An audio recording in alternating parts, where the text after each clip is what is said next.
சுழி போட்டு செயலெதுவும் தொடங்கு பிள்ளையார் சுழி போட்டு செயலெதுவும் தொடங்கு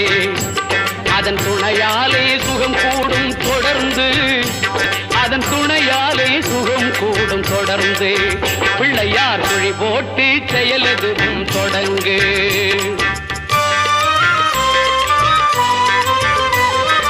அழியாத பெருஞ்செல்வம் அவனே இல்லையானந்த கூத்தனின் மகனே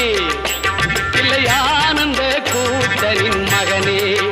பிள்ளையார் சுழி போட்டு செயலெதுவும் தொடங்கு